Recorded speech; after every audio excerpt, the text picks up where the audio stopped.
This year has been a pretty big year in terms of anime. Some of the best shows in a while only debuted just this year. Some of them even in talks of becoming the new big three.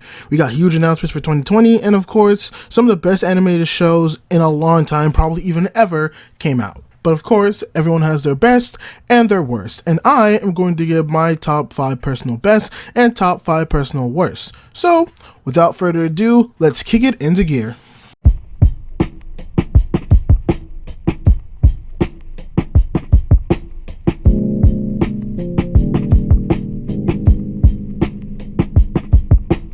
Fairy Gone was an anime I actually had high hopes for this year. Everything about it made it seem like it could be a good anime. I didn't think it was going to be a success, but I at least thought it would have a decent little gem in it this year. What I got was a dull anime with no substance on it. It didn't even make me feel anything. At least with the anime that I watched that were bad, I could say that there was something interesting or good on it. But Fairy Gone wasn't even that. It was just a bunch of recycled ideas with basically nothing added to them or even made interesting. It's sad because the world of Fairy Gone is good, and I love the area it took place in. It's just everything else was made to be so boring. I was also surprised when I saw that this show already got a second season in the fall season of 2019. I probably plan on watching it since people have said that it was a little better than the first season, but I don't know if I'm willing to waste my time on something as drab and predictable and unoriginal as this.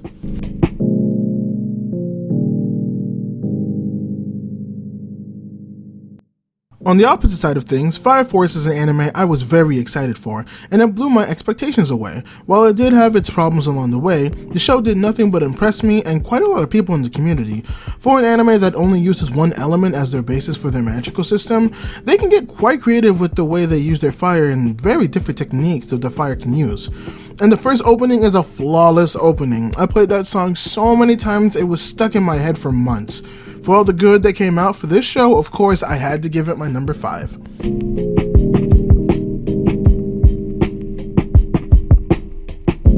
Oh, what the anime year would be without the obligatory anime that crosses the line between ecchi and hentai, basically questioning why all of us are anime fans to begin with.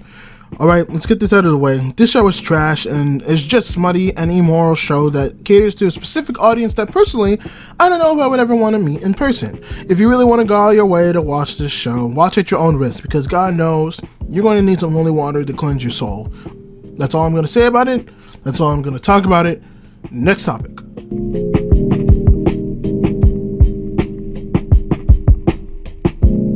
If you're looking for a more chill but still very rounded anime experience, look no further than Dororo, a show with a unique art style, music that is quite well crafted, a story that takes time exploring the world and the journey of the main characters, and characters that are lovable and touch your hearts.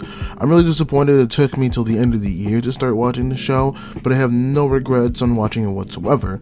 This show is something that I can't really explain in words though. I would have to say to go ahead and watch it yourself. You'll be happy with yourself and be pleased with the entertainment that you get.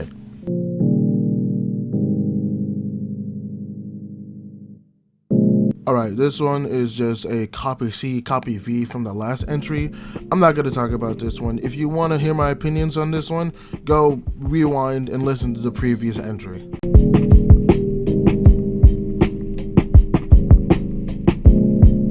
Right off the bat till the end of the show, Promised Neverland was a roller coaster of emotions. It keeps you on the edge of your seat waiting for what happens next and getting pulled into the action and tension. The fact that everyone that are kids gets involved in the situation makes it even more impressive.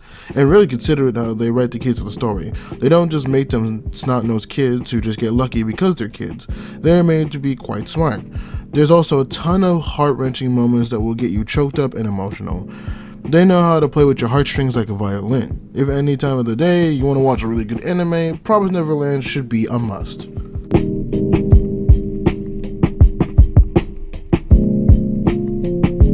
Probably the most disappointing anime overall is One Punch Man. Now yes, I know the quality wise it wasn't that bad, but the dip in watching anime experience from season 1 to season 2 was massive, and a big problem for the show for me was the fact that it became exactly what it made fun of. In season 1 we see that One Punch Man was a show that made fun of the shonen genre and flipped it on its head, giving us both a show that gave us the satire of the tropes we all know and love with some good animated fight scenes. While there was still quality in terms of character development Titan Season 2, the animation was quite weak, and the execution of the plot dropped hard. I think that One Punch Man can still make a rebound if it gets a third season, which I would like it to get because I don't want it to end this way, but it's going to have to work hard to become the anime it once was.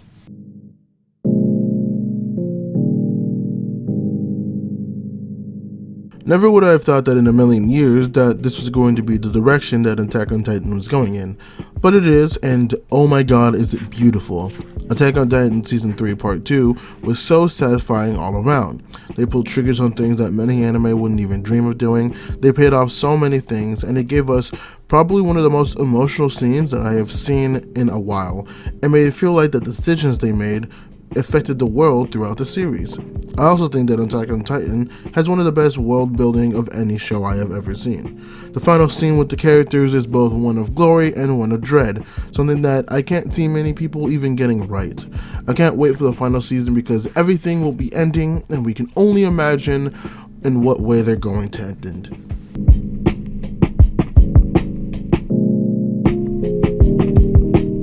I was not disappointed with this series, rather I was furious at what this show did. First off, they made this show feel like a soft reboot by reintroducing the characters, which was really weird. And then I find out that they censored the blood for what reason I have no clue, but then you see that there are times where they don't even censor all the blood that's on the screen. So I'm gonna need an explanation as to why that happened, but the one thing that dropped a lot was the animation for this show. And the one thing that it hurt that I wanted to see, the one thing I wanted to see was Escanor and Demon Meliodas go at it. I was prepared for this to be one of the most hyped fights of the year, and for it to be so poorly done was frustrating. It's even more of a problem because Seven Deadly Sins was already not a very good show, but it was a fun show because of the action was fun, the music was good, and the animation was passable and good for the fights. It was trash, but it was trash that I love and appreciated. But once all those dropped in quality, then there really isn't any redeeming qualities of the show. And this was a season where I feel that so much was dropped and everything wasn't good, and everything that wasn't good was revealed. Seven Deadly Sins, you have truly let me down this time around.